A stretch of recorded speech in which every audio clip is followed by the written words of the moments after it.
저는 40대 중반의 한 남성이에요.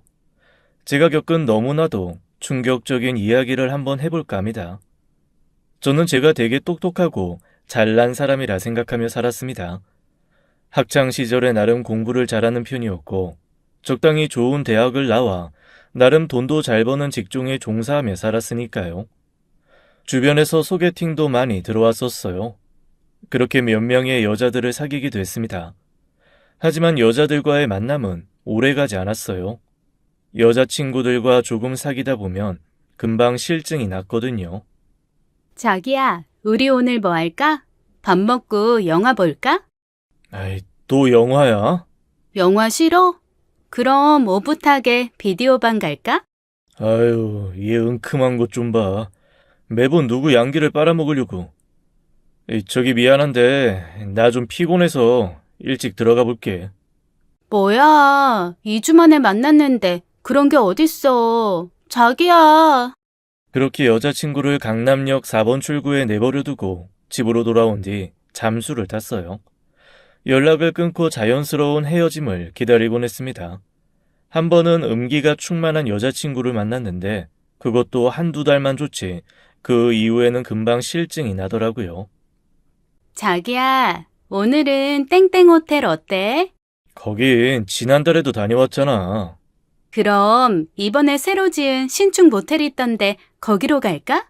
지은아, 네 머릿속엔 언제나 호텔이나 모텔밖에 없는 거냐? 좀 신박한 다른 데이트는 없는 거야? 어떻게 된 여자애가 음탐하고 조심함이라고는 하나도 없냐? 뭐야, 좋다고 같이 놀 땐 언제고 이제 와서 조신 타령이야? 좋다고 눕힐 땐 언제고 이제 단물 다 빨아먹었다 이거야? 어이가 없어서. 여자친구에게 막말을 던져놓고 저는 여자친구가 제게 헤어지자고 하길 바랬어요. 그런데 제 예상을 깨고 여자친구가 말하더군요. 으이그, 이제 알았다. 자기 뭔가 색다른 걸 원하는 거구나? 자기가 그럼 정해봐. 어느 호텔이야? 그 말에 온몸에 힘이 빠지더군요. 저는 결국 여자친구에게 헤어짐을 통보했습니다. 지은아, 이제 우리 그만 헤어지자. 그 말에 여자친구는 울며 불며 통곡을 했어요. 이렇게 제게 매달리는 여자들만 겪다 보니 여자란 동물의 실증이 나더군요. 결국 저는 다른 곳에서 즐거움을 찾기로 마음먹었습니다. 진정한 제 운명의 상대가 나타나기 전까지 절대로 그 누구도 만날 생각이 없었죠. 저는 운동을 하며 마음을 정화할 생각에 헬스장을 끊었습니다. 규모가 1000평이나 되는 큰 곳이었고 그곳엔 골프, 필라테스, 요가 등 없는 게 없더군요. 헬스장에 가서 운동을 하다 보면 꼭 한 명씩 여자들이 접근하곤 하는데요. 그런 사람들 중에 강사들도 없잖아 있곤 해요. 제가 철벽을 치다 보니 철벽남이라고 소문이 났습니다. 그랬더니 오히려 남자 트레이너 분들이 절 좋아하더라고요. 저를 경쟁자로 인식하던 사람들이 저를 일종의 동료로 생각해 주더라고요. 그렇게 저는 그들에게 아주 우호적인 동료이자 친구가 되었습니다. 헬스장 직원들과 친해지다 보니 이것저것 듣게 되는 이야기들도 많아졌어요. 어느 트레이너가 그만뒀다거나 새로 헬스장을 차려서 나갔다거나 하는 이야기들이요. 그러던 어느 날 좀 나이 많은 요가 강사님이 혼전 임신으로 늦은 결혼을 하게 되었다는 이야기까지 듣게 되었어요. 그리고 새로운 요가 강사님이 들어왔다는 것까지 알게 되었습니다. 헬스장 식구들이 새 식구를 환영하는 자리로 회식을 하는 날이었어요. 저와 친한 트레이너가 같이 가자고 하길래 얼떨결에 함께 가게 되었습니다. 그리고 그곳에서 그녀를 처음 만나게 되었어요. 바로 요가 강사님인 그녀를요. 안녕하세요. 저 여기 헬스장 회원 김민수라고 해요. 여기 제 명함이요. 네, 안녕하세요. 그녀는 제 명함을 조용히 테이블 위에 내려두고는 제대로 쳐다보지도 않더군요. 인사하는 목소리도 아주 간결하고 짧았고요. 한마디로 그녀의 첫인상은 차가웠습니다. 보통 여자들은 남자가 명함을 내밀면 무슨 일 하는지부터 확인하려 드는데 이 여자는 전혀 안 그랬어요. 사실 제 직업이 회계사입니다. 이런 말 제 입으로 말하긴 좀 그렇지만 여자들이 회계사 직업에 매우 호의적이더라고요. 그래서 먼저 다가오는 여자분들이 대부분이었고요. 그런데 이 여자는 제게 어떠한 관심도 없다는 듯이 구는데 제 기분이 좀 언짢더라고요. 심지어 그날 회식을 끝내고 나오는데 그 여자분이 제가 준 명함을 버리고 갔습니다. 상대에 대한 예의가 너무 없는 거 아닌가 싶었는데 그 상황에서 저는 또 그 명함을 주워서 나왔어요. 그리고는 다시 그 여자분에게 내밀었죠. 아, 저기 이거 놓고 가셨더라고요. 아, 버린 거였는데 그걸 다시 주워오신 거예요? 네? 죄송한데 저한테 관심 꺼주세요. 제가 지금 누구한테 관심 받고 받아주고 할 상황이 아니라서요. 그렇게 말하고는 쌩안이 걸어가는데 제 인생에서 처음으로 겪은 모멸감이었습니다. 그런데 그 모멸감이라는 감정이 이상한 대로 튀더군요. 제 머릿속에는 이상한 복수심이 타올랐어요. 이렇게 글을 쓰며 생각해보니 저도 정상적인 사람은 아닌가 봅니다. 제가 생각해낸 복수라는 게 그 여자를 내 여자로 만든 후에 뻥 차버리겠다는 그런 찌질한 것이었으니까요. 저는 다음날 바로 요가 수업에 등록했어요. 교실에 들어오는 저를 보며 요가 선생님이 눈살을 찌푸리더군요. 남자는 저 하나였는데 제일 앞자리에 자리 깔고 수업을 엄청나게 열심히 받았습니다. 온몸을 근육으로 두른 저인데도 요가 자세는 쉽지 않더군요. 뒤에서 여자들의 깍깍대는 소리가 들려왔지만 저는 신경 쓰지 않았습니다. 제 목표는 오로지 요가 강사, 눈에 드는 것이었으니까요. 한 달 동안 하루도 빠짐없이 요가 수업에 나갔습니다. 그러다 보니 요가 선생님을 관찰하게 되더라고요. 그녀는 체구가 매우 작았어요. 어찌 보면 초등학생 같다는 생각이 들 정도였죠. 늘씬한 몸매에 유연함까지 더해서 요리조리 움직이는데 참 예쁘다는 생각이 들었어요. 그러고 보니 체조 선수 손현재님과 닮았더라고요. 정말 사심 하나 없이 단순히 복수심으로 시작한 일이었는데 어느 순간 저도 모르게 그녀에게 콩알 만큼 관심이 생기기 시작했어요.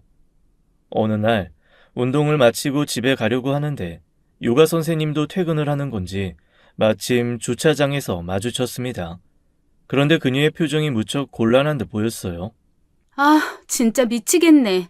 오늘은 절대 늦으면 안 되는데. 무슨 일이에요? 아이, 차 고장났어요. 이 고물차가 노망이 났나 봐요. 시동이 안 걸려요. 아, 어디 한번 봐봐요. 에이, 이거 아무래도 배터리 나갔나 보네. 연식이 오래돼서 그런가 경고등도 많이 떠 있고. 에이, 저 서비스 부르세요. 아, 저기, 혹시 저 좀 태워주실 수 있을까요? 네? 오늘만 좀 태워주세요. 제가 오늘 일찍 집에 들어가 봐야 해서요. 제가 월급날 되면 기름값은 드릴게요. 그렇게 강사님을 집 근처까지 데려다 주게 되었습니다. 왜 오늘 일찍 집에 들어가야 하느냐고 물어보자 통금 시간이 있다고 하더군요. 요즘 시대에 정말 드문 처자다 라는 생각이 들었어요. 차를 수리하는 기간 동안 몇 번 더 집 근처에 데려다 주게 되었어요. 그러다 보니 둘 사이가 전보다는 좀 더 가까워졌습니다. 그러던 어느 날이었어요. 하루는 무슨 바람이 불었는지 선생님 표정이 무척 밝더라고요. 평소에 얼음 공주 모습은 온데간데 없이 말이죠. 저는 그 틈을 노려 음료수를 건넸습니다. 무슨 기분 좋은 일 있으신가 봐요? 아, 그게 티가 나나요? 신기하네. 무슨 일인데요? 아이, 뭐 복권에라도 당첨된 거예요? 복권이요? 뭐, 얼추 비슷하긴 하네요. 뭔데요? 그나저나 오늘 시간 돼요? 오늘 제가 식사 대접 한번 할까 해서요. 그동안 차 얻어 탄 것도 있고 자동차 수리센터에 맡겨주신 것 보답도 할 겸요. 저는 속으로 쾌재를 부르고는 제가 아는 가장 근사한 레스토랑으로 그녀를 데리고 갔어요. 우리는 기분 좋게 식사하고 서로에 대해 이야기를 조금 나누게 되었어요. 아내는 매일 밤 10시까지는 꼭 집에 들어가야 할 만큼 집이 엄하다고 했습니다. 부모님이 많이 엄하신가 보네요. 그렇죠 뭐. 어머, 벌써 시간이 이렇게 됐네요. 그만 일어날까요? 그녀는 부모님 이야기만 나오면 딴청을 피우는 듯 했어요. 게다가 항상 시간에 쫓기는 사람 같았습니다. 그녀는 신비로운 사람 같았어요. 흔히 양파 같은 사람이라고 하죠. 까도 까도 알 수 없는 사람. 그게 바로 제가 바라본 그녀의 모습이었죠. 예쁘장하고 귀여운 외모 때문에 주변에 남자들이 많았음에도 철저히 철벽을 치는 모습이 마치 저를 보는 것 같았어요. 조신한 모습 또한 제게 신선하게 다가왔고요. 게다가 제게 너무 잘 보이려 하지 않는 모습도 매력적이라고 생각되더군요. 그날의 식사 이후 저는 그녀와 한 걸음 더 가까워졌고 우리는 어느새 연인이 되었습니다. 제가 먼저 누군가에게 다가가고 사귀자고 한 건 처음이었어요. 더 많이 사랑하는 사람이 약자라더니 그 말이 진짜더라고요. 그녀는 언제나 갑이었고 저는 을의 입장이었어요. 만나는 날짜와 시간은 물론이고 장소까지 항상 그녀의 의견을 따랐습니다. 그럴 수밖에 없었던 게 그렇게 하지 않으면 만날 수가 없었거든요. 자기야, 우리 이번 주에 볼 수 있는 거지? 이번 주? 혹시 화곡역에서 오후 2시부터 4시까지 괜찮아? 화곡? 아이, 갑자기 웬 화곡이야? 거리도 먼데 겨우 2시간밖에 못 본다고? 안 돼? 역시 좀 무리지? 그럼 미안하지만 우리 이번 주에는 보기 힘들겠다. 아니야. 아이, 그럼 또 몇 주나 기다릴지 모르는데 내가 맞춰야지. 정말? 자기가 그렇게 말해주면 뭐. 그럼 그때 봐. 저번처럼 30분만 더 있다 가라는 둥 그런 얘기 하기 없기다. 여자를 만날 때 바쁜 척하는 건 늘 제 몫이었는데 제가 여자친구 스케줄에 맞춰주려니 예전 여친들에게 미안한 감정마저 올라오더라고요. 아무튼 서로에게 정을 쌓아가던 중 어느 날 그녀와의 하룻밤을 기대할 만한 사건이 생겼어요. 어느 순간부터 여자친구에게 푹 빠져버린 저는 언제쯤이면 그녀와 하룻밤을 보낼까 애태우고 있었죠. 여자친구와 사귄 지 한 3개월 정도 지났을 무렵의 일이었어요. 밤 12시가 되어서 여자친구에게서 전화가 왔습니다. 여보세요, 자기야? 이 시간에 안 자고 뭐해? 자기야, 나 좀 도와줘. 무슨 일이야? 나 무서워. 빨리 우리 집으로 좀 와줘. 여자친구는 떨리는 목소리에 놀란 저는 불이 나게 여자친구의 집으로 달려갔어요. 그동안 여자친구가 집을 보여준 적이 없어서 몰랐는데 여자친구는 원룸에 혼자 살고 있더군요. 저는 통금 시간이 있는 여자친구이기에 당연히 부모님과 함께 살고 있을 거라 생각했습니다. 그런데 그럴 생각할 겨를 없이 여자친구의 원룸은 엉망진창 상태였어요. 유리창은 깨져 있고 집기들은 다 부셔져 있는 상태였죠. 여기저기 서랍도 다 헤집어져 있는 게 아무래도 도둑이 든 것 같았습니다. 자기야, 괜찮아? 어디 다치진 않았고? 괜찮아. 이게 갑자기 어떻게 된 거야? 언제 이런 거고? 모르겠어. 자기 전에 목이 말라서 물을 먹으려는데 생수가 다 떨어졌더라고. 그래서 물 사러 편의점에 갔다 왔더니 이렇게 돼 있었어. 일단 신고부터 하자. 신고? 아, 그런 거 했다가 괜히 보복당하면 어떡해. 나 너무 무서워.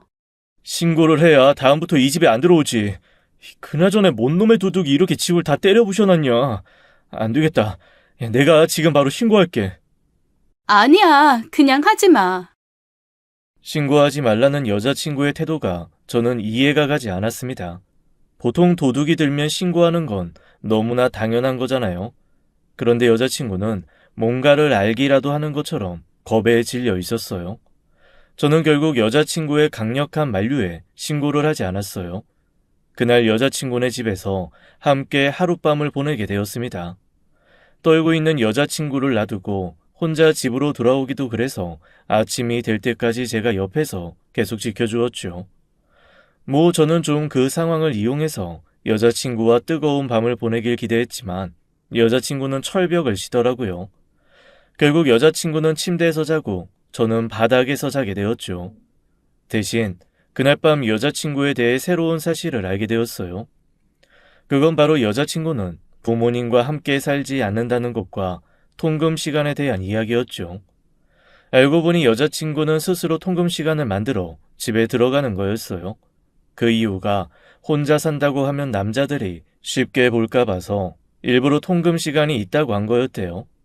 그럼 보통의 남자들이 부모님이랑 같이 산다고 생각해서 쉽게 보지 않는다는 거였죠. 그런 모습의 여자친구를 보니 정말 조신하고 참한 사람이라는 생각이 들었어요. 그리고 여자친구는 부모님이 안 계시다는 사실도 알게 되었습니다. 어머니는 원래 오래전에 돌아가셨고 아버지가 계셨었는데 오랜 병상 생활 끝에 1년 전에 세상을 떠나셨다고 하더군요. 오랜 병상 생활 탓에 밀린 병원비를 내느라 지금도 여자친구가 고생하는 거라고 했습니다. 그동안 그런 큰 아픔을 갖고 있었으면서 어쩌면 내게 내색 한번 하지 않았을까 싶었어요. 홀로 꿋꿋하게 지내는 모습의 여자친구가 안쓰러우면서도 대견하게 느껴졌습니다. 그 사실을 알게 된 후 더 여자친구를 지켜주고 싶다는 생각이 많이 들었어요. 그래서 철벽남이었던 제가 결혼까지 결심했습니다. 하지만 여자친구는 쉽게 제 청혼을 받아주지 않더라고요. 아직은 마음의 준비가 안 되었다며 거절하기 바빴죠. 저는 여자친구가 결혼을 결심할 때까지 묵묵히 옆에서 있어 주었어요. 그런 제 노력을 하늘이 알아준 건지 어느 날 갑자기 여자친구가 제게 결혼하자고 하더군요. 자기야, 혹시 우리 결혼하면 어디서 살지 생각해봤어? 어? 아이, 우리 결혼? 자기 드디어 결혼 승낙해주는 거야? 뭐, 상황에 따라서? 에이, 그게 무슨 말이야. 실은 내가 꼭 살고 싶은 집이 있는데 그 집이 이번에 매물로 나왔더라고. 살고 싶은 집? 어떤 집인데? 그냥 아파트야. 실은 내가 부동산에 관심이 좀 많아서. 근데 알다시피 내가 돈은 없잖아. 그래서 혹시 자기가 그 아파트 사줄 수 있는지 해서. 혹시 자기 명의로 아파트 사달라는 거야? 아니야, 그런 거. 날 뭘로 보고? 난 그런 속물 아니거든. 자기 돈으로 사는데 당연히 자기 명의로 해야지. 그 집만 해오면 나랑 결혼해준다는 거지? 응. 이렇게 말하고 보니 좀 미안하네. 너무 자기한테만 희생을 강요하는 것 같아서. 에이, 희생은 무슨. 어차피 결혼하면 집은 해와야 하는 건데. 그래서 그 집이 어딘데? 이번 주 주말에 보러 가자. 그렇게 여자친구와 집을 보고 빠르게 계약까지 하게 되었어요. 그땐 제가 정말 여친에게 미쳐 있었나 봅니다. 이제와 생각해보면 어떻게 그렇게 해달라는 대로 다 해주고 이상한 요구까지 다 맞춰서 들어주는지 이해가 안 가네요. 아무튼 그렇게 우리 둘은 결혼을 하게 되었어요. 아내가 구해달라던 신혼집은 신혼부부에게는 꽤나 큰 아파트였습니다. 무려 60평짜리 집이었으니까요. 솔직히 이렇게 큰 집이 무슨 필요가 있을까 싶었는데 막상 입주하고 보니 너무 좋더라고요. 다만 부모님은 좀 이해 못하시는 눈치였어요. 회계사인 제가 요가 강사인 아내를 맞이한 것도 못마땅해 하셨는데 집까지 큰 집으로 구하는 걸 보시고는 이게 다 며느리 입김이라 생각하셨거든요. 사실 틀린 생각은 아니셨지만요. 하지만 그런 부모님의 잔소리를 뒤로 할 만큼 아내가 너무나 기뻐했기에 저는 제 결혼을 무척이나 만족했습니다. 아내는 이렇게 큰 집에서 사는 게 꿈이었다며 집 인테리어는 자신이 전적으로 맡아서 하겠다고 했습니다. 약간 구축에 해당하는 집이었기에 저도 어느 정도 인테리어가 필요하다고 생각했어요. 마침 아내가 직접 자재까지 골라가며 인테리어를 하기 시작했죠. 그렇게 완성된 집에 들어갔을 땐 저도 만족도가 무척 높았어요. 여기저기 아내의 손길이 닿아 집이 전혀 다른 분위기로 꾸며져 있었죠. 다만 아내의 안목이 남들과는 확실히 좀 달랐어요. 조금 넓게 트인 구조를 좋아하는데 아내는 가구를 복잡하게 배치해서 집 구조가 개미굴 같은 걸 좋아하더라고요. 동선이 좀 안 좋긴 했지만 그래도 이것도 나름대로 독특하고 재미있다라는 생각에 아내 의견을 존중해 주었습니다. 아내와의 신혼생활은 정말 달콤했어요. 다른 여자들은 결혼 후에 남자를 구속한다는데 제 아내는 그런 것도 전혀 없었습니다. 그래서 오히려 좀 구속해 주길 바라게 될 지경이었죠. 아내는 결혼 후에도 계속해서 요가 강사 일을 하며 귀가 시간을 절대로 밤 10시를 넘기지 않았어요.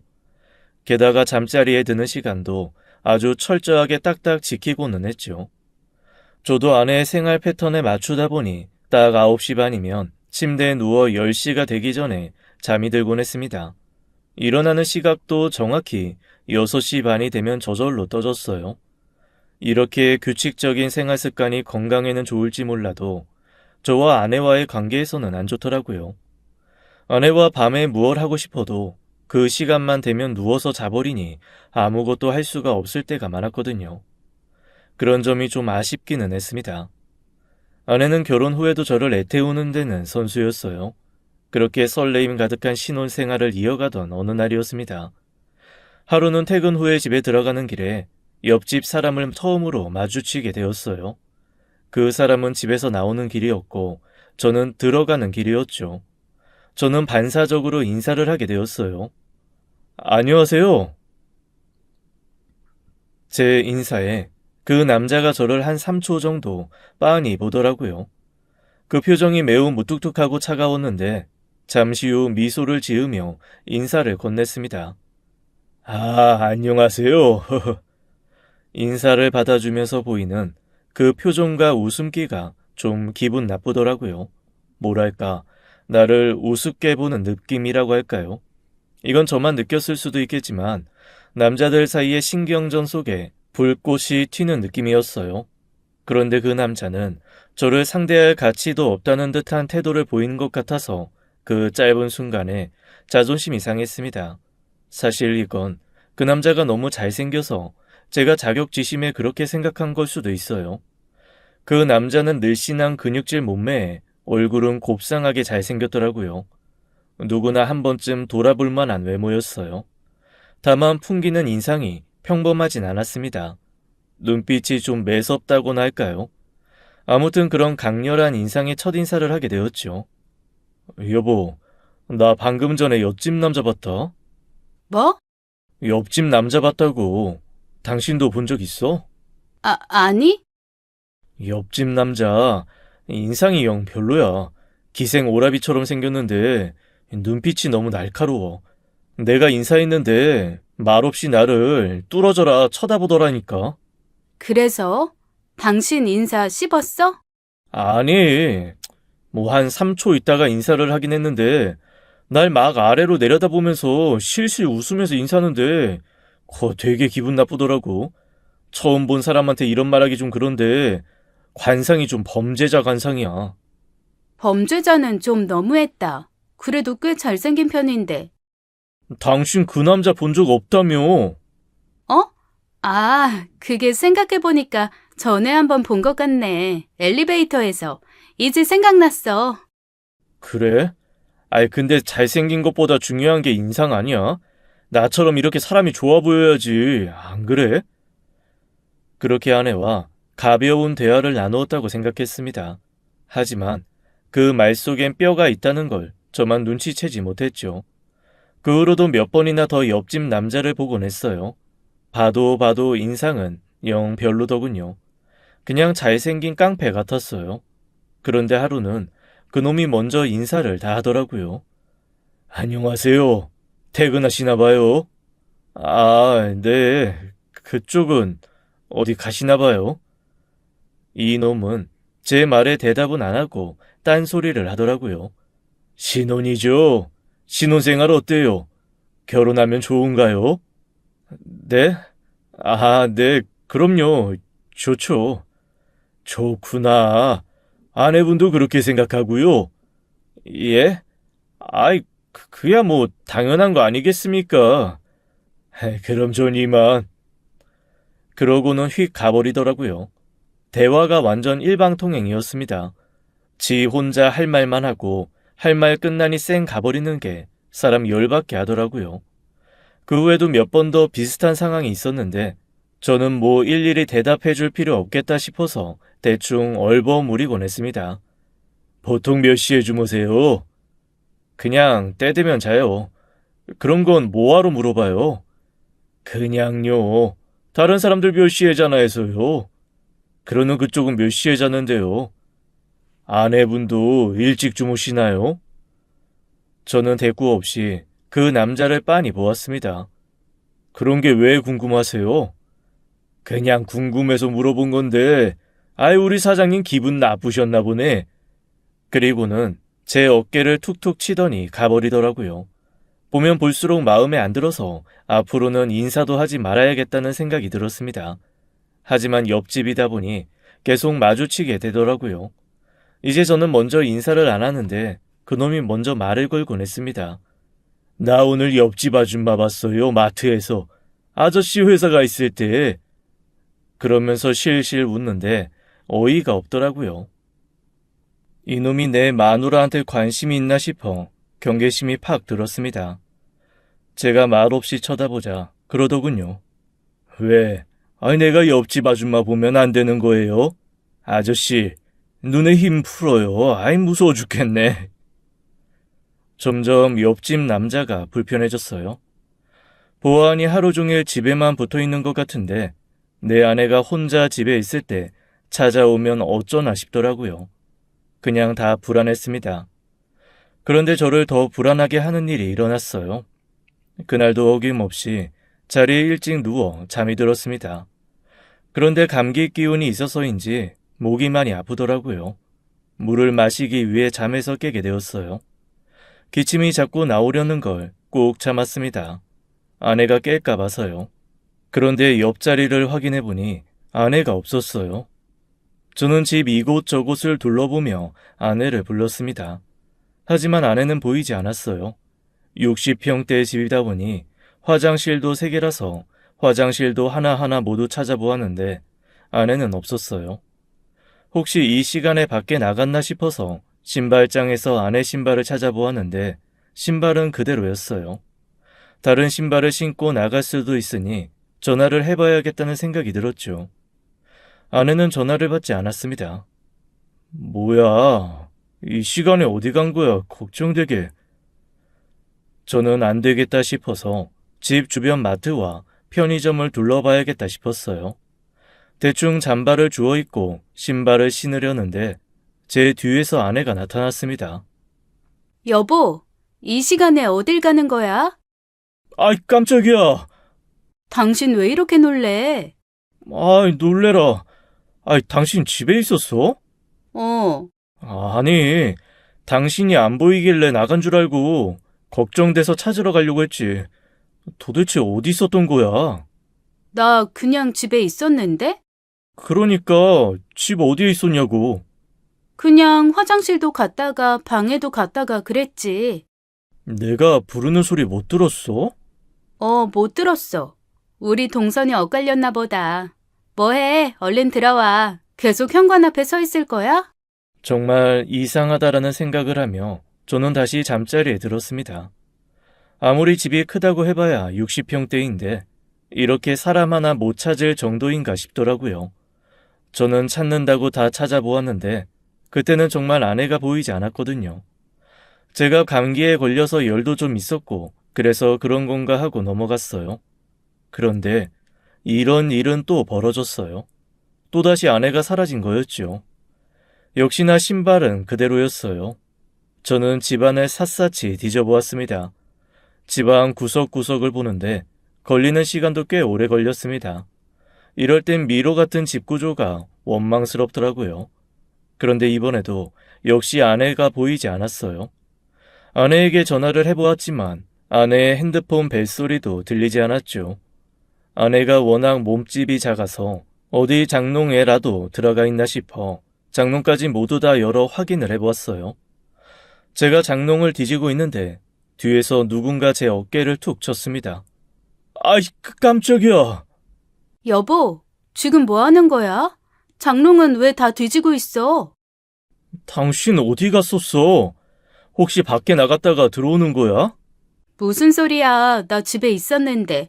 당신 요새 왜 그래? 자꾸 밤마다 깨고. 나 없어졌다고 온 집을 다 헤집고 다니고. 당신 요새 기가 많이 허해진 거 아니야? 그리고 내가 안 보이면 잠깐 화장실에 갔나 보다 하면 되지. 뭘 이렇게까지 해서 찾으려고 해? 아유, 땀 냄새. 나 찾는다고 땀까지 흘리고. 얼른 씻고 와. 당신 냄새나.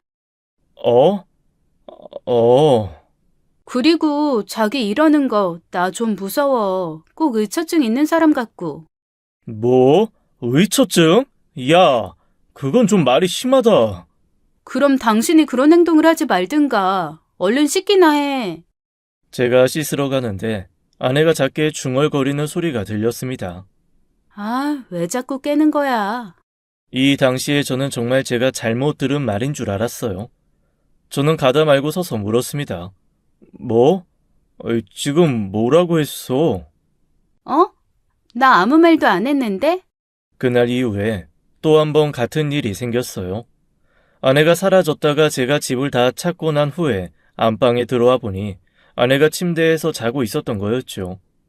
아내에게 이런 얘기를 해봤자 아내는 저를 의처증이나 신경과민이라며 이상한 사람 취급을 하곤 했습니다.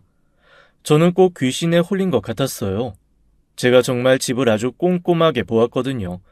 그런데 꼭 아내에게 전화만 하고 나면 아내는 어디선가 나타나곤 했어요. 혹시 이 집에 내가 모르는 다른 비밀 문이 있나 싶기까지 했죠. 저는 결국 제 의문을 해결하기 위해 해서는 안 될 짓까지 하고 말았습니다. 남편으로서 아내를 믿어야 하는데 아내의 핸드폰에 위치 추적 어플을 깔게 되었어요. 그리고 밤마다 잠이 들지 않으려고 노력했죠. 그런데 제가 잠이 깨어 있는 날엔 아내는 항상 제 옆에 누워 잠이 들곤 했습니다. 그렇게 며칠이 흘러갔어요. 그러던 어느 날 제가 깜빡 잠이 들었다가 눈을 떴는데 아내가 집에 없다는 사실을 알게 되었죠. 저는 바로 위치 추적 어플부터 확인해 보았습니다. 그리고 그 위치를 확인해 본 저는 너무 놀랐습니다. 아내가 있는 곳은 바로 옆집이었으니까요. 저는 그걸 확인하자마자 머리에서 불꽃이 튀는 것만 같았어요. 제 아내가 밤마다 옆집 남자와 무언가를 했을 걸 생각하니 돌아버릴 지경이었습니다. 저는 당장에 옆집으로 향했어요. 야, 당장 문 열어! 당신 거기 있는 거 다 알고 왔어! 당장 문 열라고! 제가 한 5분간 문을 두들기고 발로 차는데도 옆집 남자는 바로 나와볼 생각을 안 하더군요. 그럴 수밖에요. 둘이 안에서 이 상황을 수습하려고 머리를 굴리고 있을 테니까요. 저는 고성을 지르고 발차기를 멈추지 않았어요. 온갖 욕이란 욕은 다 해가며 문을 쾅쾅 두드려대는데 어느 순간 집안에서 이상한 소리가 들리더군요. 웅성웅성 거리는 것 같기도 하고 뭔가 부산스러운 소리 같은 게 들려왔어요. 숨어도 소용없어. 다 알고 왔으니까 당장 문 열지 못해? 그렇게 말하는데 갑자기 문이 벌컥 열렸습니다. 그리고는 그곳에서 사람들이 우르르 쏟아져 나오기 시작했어요. 마치 소떼가 지나가듯 사람들이 우르르 쏟아져 나오는데 이게 무슨 상황인가 싶어서 어항이 벙벙해지더군요. 그 와중에 정신 차리고 제 아내가 나오는지 눈을 씻고 찾아보았습니다. 그런데 나오는 사람들 모양새가 영 이상하더라고요. 옷으로 얼굴을 가린 채 가방을 하나씩 품에 딱 끼고는 헐레벌떡 계단으로 내려가는데 아무리 봐도 죄진 사람들 모습 같았어요. 대략 수십 명의 사람이 빠져나간 것 같은데 제 느낌엔 수백 명이 빠져나간 느낌이었어요. 저는 안 되겠다 싶어서 그 사람들 사이를 삐짓고 집 안으로 들어갔습니다. 집 안으로 들어서서 온 방을 헤집고 아내를 찾으려는데 갑자기 제 눈앞에 옆집 남자가 나타나더군요. 이게 지금 뭐 하는 짓이죠? 아, 왜 야밤에 남의 집을 찾아와서 이 난리를 피우는 겁니까? 비켜! 내 아내 어딨어? 내 아내 데리고 여기서 무슨 짓 한 거냐고! 저는 그놈의 멱살을 잡아 쥐었어요. 저보다 키 큰 그놈의 멱살을 잡아 올리려는데 꿈쩍도 안 하더군요. 그래도 오기로 멱살을 잡고 흔들었습니다. 그랬더니 그 놈이 제 손을 뿌리치고는 기분 나쁘게 크크거리며 웃더라고요. 그렇게 잠시 웃더니 아주 싸늘한 표정으로 저를 노려보며 말하더군요. 네 아내를 왜 여기 와서 찾아? 당신 돌았어? 아님 당신 아내가 여기 있다는 증거라도 있는 거야? 증거? 당연히 있지. 이 집에서 내 아내 찾는 즉시 너는 콩밥 먹을 준비나 해라. 어디 신성한 가정집에서 도박하우스장을 운영할 생각을 해? 어이가 없네. 그래 한번 찾아봐요.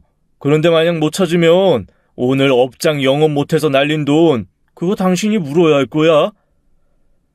저는 그놈이 헛소리를 하던지 말던지 제 아내를 찾기 바빴습니다. 온 방안을 둘러보고 여기저기 다 찾아보았어요. 정말 구석구석 안 찾아본 것이 없었죠. 그런데 정말 귀신이 곡할 노릇인지 제 아내는 그 집 어디에도 없었어요. 점점 당황스러워지더군요. 제 표정에 그놈이 한마디를 거들었습니다. 전화라도 해봐요. 이 집에 있으면 벨소리라도 나겠지. 안 그래요? 그놈이 아주 당당하게 말했습니다. 그놈 말대로 해보는 게 자존심이 상했지만 저는 아내에게 전화를 걸었습니다. 저는 이 집에서 벨소리가 나는지 확인하려고 귀에 온 신경을 집중했어요. 전화 송심음이 10번 정도 흘렀을 때 아내가 제 전화를 받더군요. 여보세요? 당신, 지금 어디야? 어디라니? 나 집이지. 그러는 당신은? 당신이 집이라고? 그럼 집이지. 어디겠어.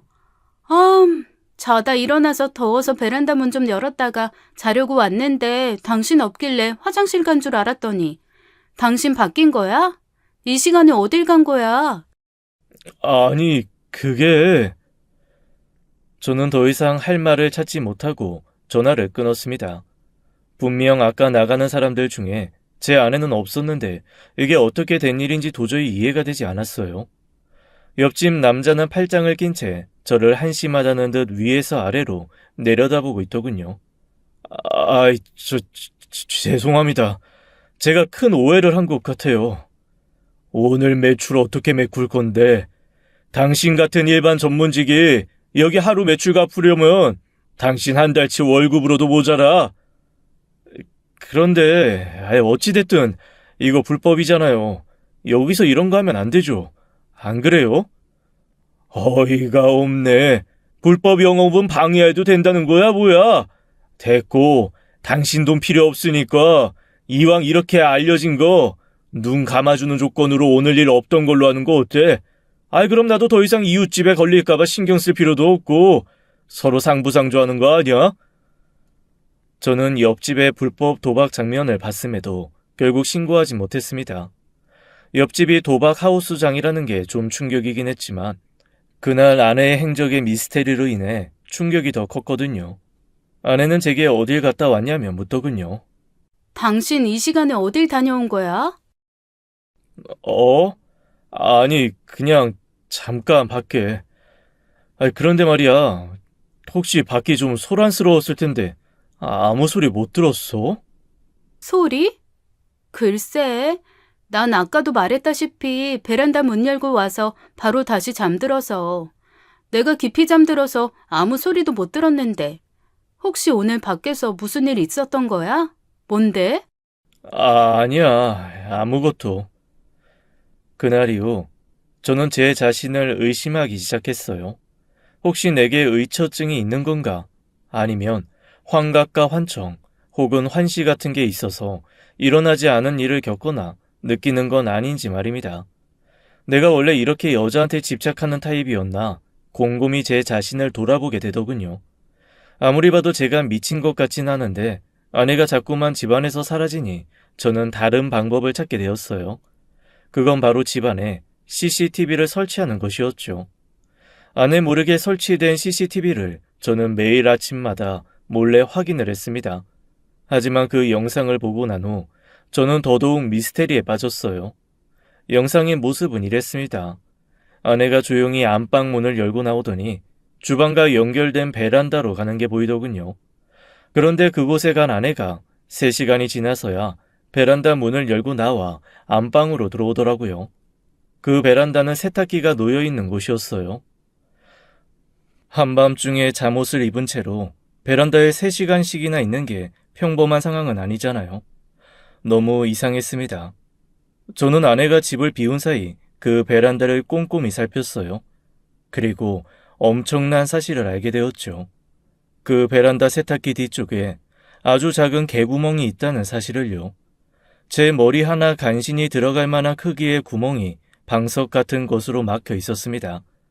저 같은 남자는 절대로 들어갈 수 없는 크기였지만 아내처럼 체구가 작고 유연한 사람이라면 들어갈 만한 크기였죠.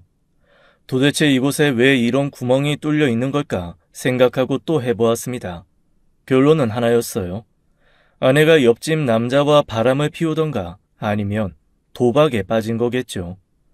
저는 아내가 사라지는 날 밤을 손꼽아 기다렸어요.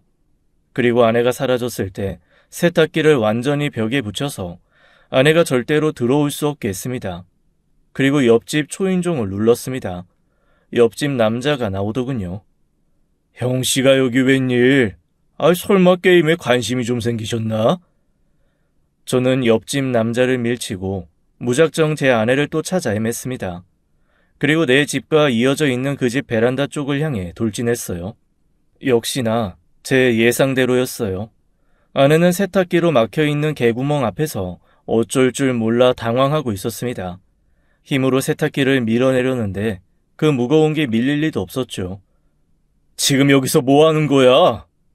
여보, 당신이 여기를 어떻게... 설마 당신이 이 구멍 막은 거야? 너 밤마다 여기 와서 뭐 했어? 도박했어? 아내는 아무 말이 없더군요. 너 설마 저런 범죄자랑 바람 피운 거 아니지? 아니야. 그런 거 진짜 아니야. 여보, 미안해. 내가 다 설명할게. 제발 한 번만 용서해줘. 저는 그곳에서 아내를 끌어냈습니다. 옆집 남자가 다가와서 귀찮은 일 생겼다는 듯이 인상을 찌푸리더군요. 아이, 귀찮게. 옆집 남자가 키가 2미터는 되어 보이는 덩치 큰 남자에게 눈짓을 한번 하자 그 거구의 남자가 제 앞으로 성큼성큼 다가왔습니다. 그리고는 제 멱살을 잡아서 그대로 올렸어요. 컥컥거리며 빠져나오려는데 그놈 힘이 얼마나 센지 제가 어찌할 수가 없었어요. 땅으로 내려오지도 못하고 버둥거리기만 했습니다. 제 얼굴에 피가 쏠려 시뻘개지는데 옆집 남자가 무섭게 말하더군요. 행여나 신고할 생각 마라. 안 그럼 앞으로 영영 당신 아내 못 보게 될 테니까. 그 말이 끝나자 제가 땅으로 내려졌습니다. 아내와 저는 문 밖으로 내동댕이 쳐졌어요. 저는 아내를 집으로 데려와 자초지정을 듣게 되었습니다. 여보, 미안해. 당신이 이런 일까지 겪게 해서. 그런데 정말 어쩔 수 없었어. 사실은 내가 빚이 좀 많았거든. 그걸 지금 변명이라고 해? 빚이 많으면 일해서 갚을 생각을 해야지.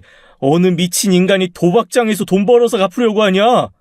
누군 이런 데 오고 싶어서 왔는 줄 알아? 학자금 대출에 아버지 병원비에 정말 하루가 다르게 불어가는 빚 때문에 내가 얼마나 미친 듯이 일했는 줄 알아?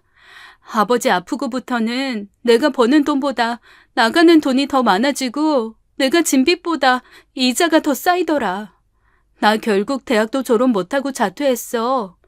힘든 여건에서 간신히 공부해서 들어간 학교인데 대학 졸업장을 남기는 대신 학자금 대출만 남기고 끝났어. 그런데 자퇴한다고 일한다고 내 상황이 달라지지도 않더라. 결국 알바하다가 알게 된 언니 얘기 듣고 혹해서 한번 시작한 게 여기까지 온 거야.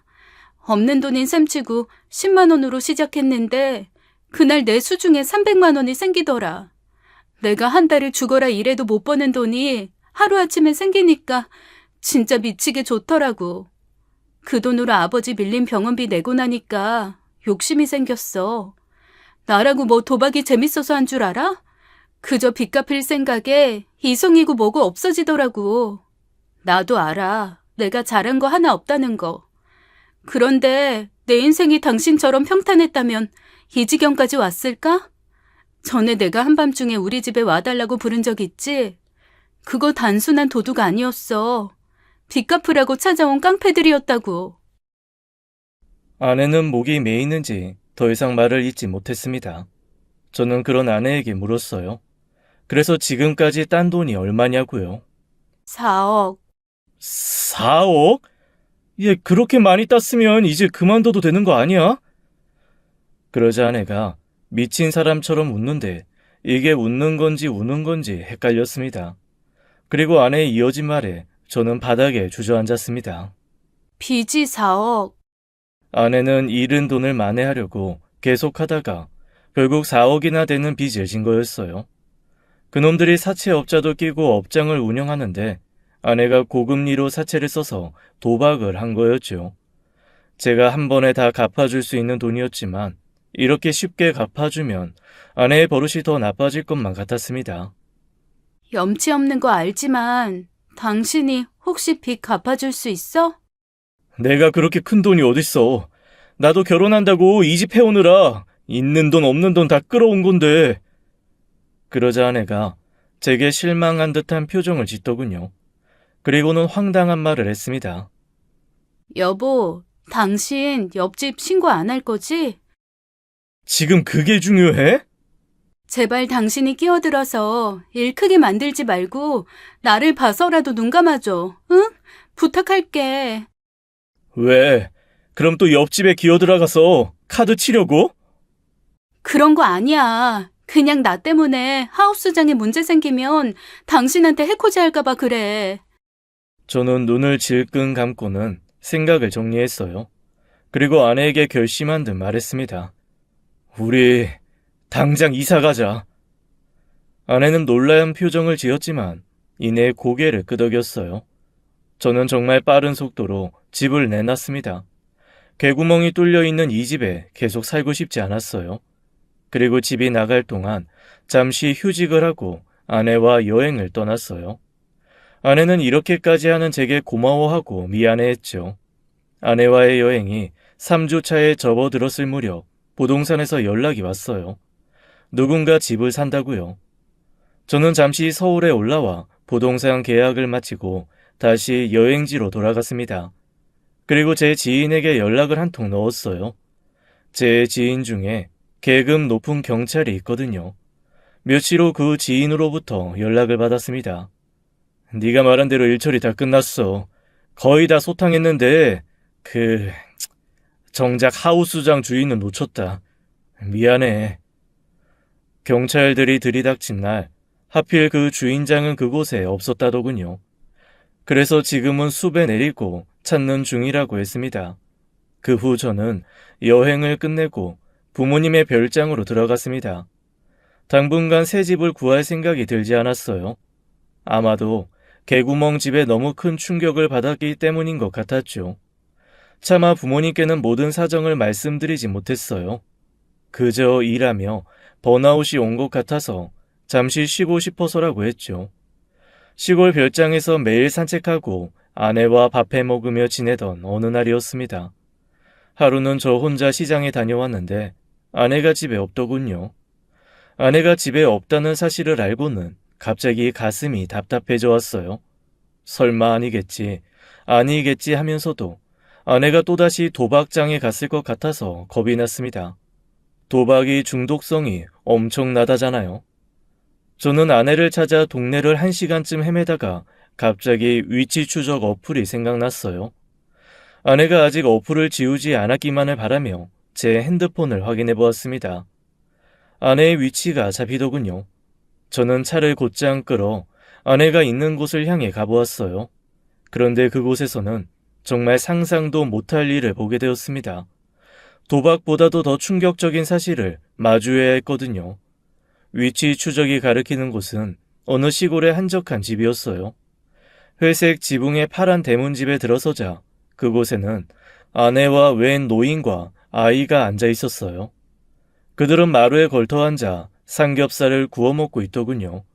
제가 들어오자 삐걱거리는 대문 소리에 모두가 저를 쳐다보았어요. 저를 본 아내의 표정은 잔뜩 겁에 질려 있었고 노인과 아이는 저 사람 누구지 하는 표정이었습니다. 저는 천천히 그들을 향해 걸어갔어요. 그리고 잠시 후 방에서 한 남자가 나오는데 그 남자의 정체에 저는 이성을 잃었습니다. 왜냐하면 그놈은 옆집 남자였거든요. 경찰들이 놓쳐타던 바로 그놈이요. 그놈은 저를 보더니 질린다는 표정을 지었습니다. 그리고는 이내 웃으면서 말하더라고요. 이야, 이 진숙이 인기 많네. 남자가 이 깊은 시골까지 찾아오게 만들고. 그런데 어쩌지? 이 꼬마 보여. 혹시 얘 누군지 알아? 저는 옆집 남자가 떠드는 꼴을 보기가 싫었어요. 그래서 아내의 손목을 잡고 나오려고 했습니다. 여기서 뭐 하는 거야? 나와. 집에 가게. 아파. 이건 놔. 당장 나오라고! 제가 소리를 치자 아내 옆에 있던 아이가 울음을 터뜨렸습니다. 엄마, 우리 엄마 아프게 하지 마. 아저씨 저리 가. 그러면서 저에게 달려들어 제 다리를 발로 차고 주먹을 휘두르더군요. 네 신데 내 손녀딸 손목을 잡고 남의 집 밥상을 깽판을 만드는 거요? 손녀딸이라뇨. 그럼 혹시 제 와이프 할머니 되십니까? 그럼 저놈은 뭔데요? 누구긴 우리 증손주 애비 되는 사람이지. 도대체 저 사람들이 무슨 말을 하는 건지 이해가 가지 않았습니다. 그저 귀가 멍멍해지는 것 같았어요. 진수가 뭐해? 나가서 정리하고 와. 그 남자 말에 아내가 저를 데리고 밖으로 나가자더군요. 저는 그냥 여기서 말하라고 성질을 부렸습니다. 그런데 미친 사람처럼 소리 지르는 제 모습에 아이가 엉엉 울더군요. 결국 저는 그 노인과 아내 손에 대문 밖으로 끌려나와 주었어요. 아내는 저에게 미안하다는 말로 자신의 이야기를 시작하더군요. 내가 다 설명할게. 당신한텐 정말 미안해. 그리고 시작된 이야기에 저는 정말 학을 떼버렸어요. 아내가 그놈에게 진 도박 빚을 몸으로 갚았던 거였어요. 그것도 여러 번이요. 그래서 아이가 생겼고 그 아이를 시골 외할머니네 집에 맡긴 거였죠. 그렇다고 그놈과는 혼인을 하지도 않았답니다. 그런 놈이 아내와의 사이에 아이가 생겼다고 결혼 같은 걸 해줄 리가 없었으니까요. 아내는 더 끔찍한 이야기를 꺼내더군요. 나 그 사람 옆에 있고 싶어. 그 남자가 좋은 사람은 아니지만 나 그 남자 사랑해. 어이없는 이야기에 온몸에 피가 빠져나가는 것 같았어요. 사랑이라니. 누가 누굴 사랑한다는 건지 듣고도 이해가 가지 않았습니다. 단순히 도박한 거 아니었어? 바람까지 피우면서 개구멍 왔다 갔다 했던 거야? 바람 아니야. 오히려 당신 존재가 그 사람한테 불륜인 거지. 뭐? 그럼 대체 나랑 결혼은 왜 한 거야?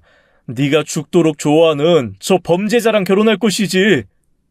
저 사람 그런 식으로 말하지 마. 당신이랑 결혼한 건 그냥 일종의 오기 같은 거였어. 그게 무슨 뜻이야?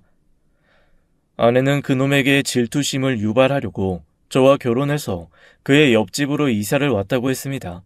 그래서 자기 좀 봐달라고요. 그런데 냉혈 아닌 그놈은 오히려 그 상황을 즐겼다고 하더군요. 제 아내와 아이를 책임질 생각은 하지 않으면서 도박에 물들여 빚을 지게 하고 데리고 놀기만 한 거였죠. 아내는 도박보다도 그 잘생긴 범죄자 놈에게 미쳐있는 사람이었어요. 자신에게 해가 되는 걸 알면서도 끊지 못하는 사랑 중독자였습니다. 그동안 아내가 제게 보였던 모든 행동들이 주마등처럼 지나가더군요. 밤 10시까지 집에 들어가야 했던 건 신데렐라처럼 시간 맞춰 도박장에 들어가기 위함이었고, 데이트 장소와 시간을 자기 마음대로 정했던 것도 도박장 위치가 달라져서였기 때문이었어요. 게다가 갑자기 결혼하자며 집을 사달라고 한 것까지 모든 이유가 그놈의 도박장 때문이었습니다. 아니, 그 도박장에 그놈이 있었기 때문이라고 해야 할까요? 저는 아내의 핸드폰을 빼앗듯이 낚아채서 위치 추적 어플을 지웠어요. 그렇게 아내와 이별을 했습니다. 이혼 판결을 받고 나오는데 빚을 한 푼도 안 갚아주길 잘했다는 생각이 들면서 씁쓸한 미소가 지어지더군요. 위자료 소송으로 3천만 원을 받을 수 있게 되었는데 빚뿐인 아내가 그 돈을 언제 갚을지는 모르겠습니다. 아참, 그놈은 그날 시골에서 절 본 후 바로 자취를 감췄다더군요. 아마도 제가 신고한 것을 눈치채서였겠죠. 물론 신고하긴 했었습니다. 나쁜 놈은 벌 받아야 마땅하니까요. 어쩌면 저도 결혼 전 여자들을 울린 대가로 벌을 받은 건 아닐까라는 생각이 들곤 합니다. 그래서 이제는 착한 사람, 좋은 사람이 되려고 애쓰며 살고 있어요. 제 이야기는 여기까지입니다. 긴 사연 들어주셔서 감사합니다.